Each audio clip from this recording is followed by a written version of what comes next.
તો સુરતના Bombay market SMC કચરા ડેપો પર 200 થી વધુ કર્મચારીઓએ ભારે હોબાળો મચાવ્યો. છેલ્લા 15 વર્ષથી ડોર ટુ ડોર ગાર્બેજ કલેક્શનમાં સેવા આપતા કામદારોને નવા કોન્ટ્રાક્ટરે અચાનક છૂટા કરી દેતા રોષ ફાટી નીકળ્યો. આગામી 25 તારીખથી નોકરી પર ન આવવાના આદેશ સામે કર્મચારીઓએ ગંભીર આક્ષેપ કર્યો. તેમને ધમકાવવા માટે બહારના ગુંડા તત્વો બોલાવવામાં આવ્યા.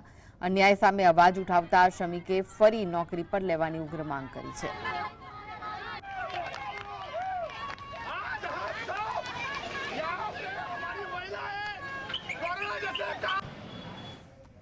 वजह से सूरत शहर के अंदर की गंदगी निकालते हैं और हमारे वजह से सूरत एक नंबर पे आता है. हमारे यहाँ पे हमको हमारे पास यहाँ पे लोगों के द्वारा सताया जा रहा है. कुछ 15-20 मुख्य तत्व है जो यहाँ पर हमारी महिलाओं पे अन्याय अत्याचार करने की कोशिश कर रहे हैं. यहाँ के युवाओं को धमकी दी जा रही है कि भाई हमारे पास पैसा का पावर है, हमारे पास सत्ता का पावर है. ऐसे वो लोग हमको धमकी देने की कोशिश कर रहे हैं.